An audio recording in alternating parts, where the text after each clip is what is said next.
Yes, I do identify as European.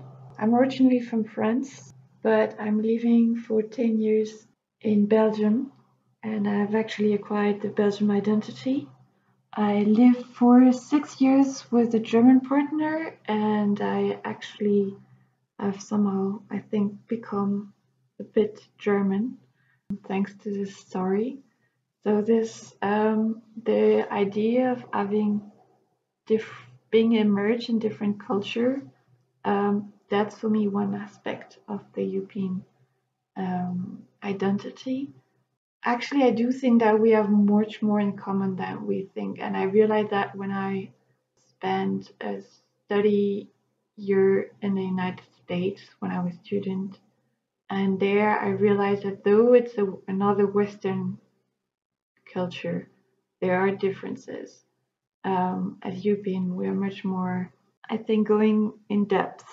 We are also much more attached to the concept of the states, having a state that take care of us, for instance, that kind of things. Um, that also the idea of having different language, but that you will learn the different language um, and be able to speak different language, be able to get enriched from different cultures. That's what I meant by European.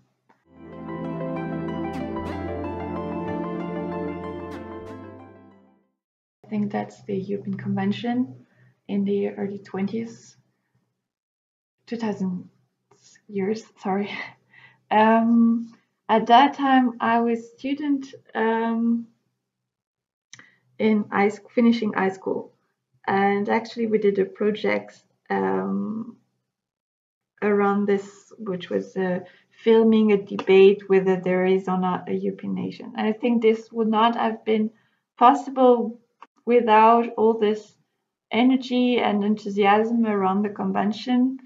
Um, and I also had a first course at university, more or less at that moment, learning about the constitutions. And for me, that was the beginning of my engagement, saying, yes, I do want to speak for the European Union.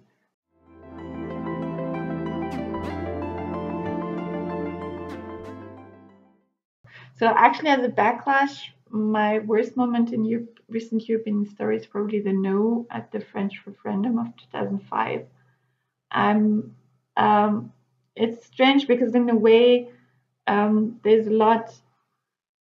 There was a lot of debate. It was actually the referendum itself was not bad because it was at once the discussion about Europe, about what kind of Europe we want, but the fact that the way it was handled and the way it crystallized in a no against the constitutions was I think, a problem because then it stops all the dynamism that because actually the debate was more about what kind of Europe we want, and this would have been more in terms of the political debate for the implementation. But this was all stopped, and then all the member states took over again, and there was again a logic of treaty and I do also think that actually there's a lot in this story that is similar to the British referendum. I mean, this was already a divide between a more like cosmopolitan, open to the world part of the country versus a part of the country much more attached to a national identity, national peculiarities, and yeah, for me, that's actually there's lots of similarities between these two referendums.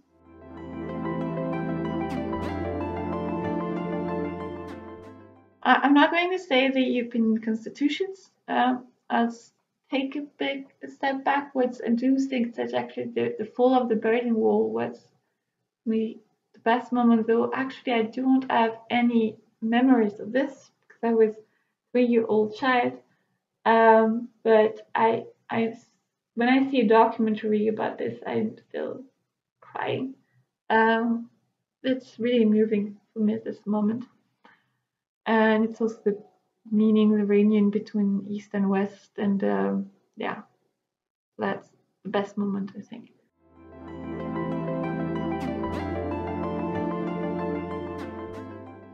Is probably the fact that I can live in another member state and have pretty normal life, almost doing as if there was no border. I mean, now with the COVID crisis, we feel it.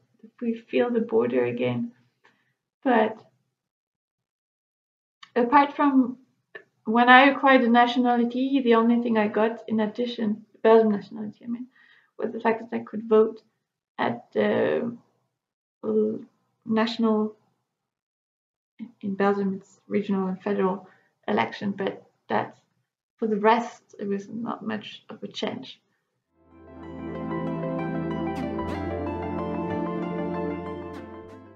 I would say to change the course, the way we are working, living, consuming toward a much more sustainable path, compatible with the fight against climate change. Because for me, that's the next crisis we are going to experience. And if there was a second, I would choose to avoid any backlash against European democracy, because I keep thinking that they are pretty fragile.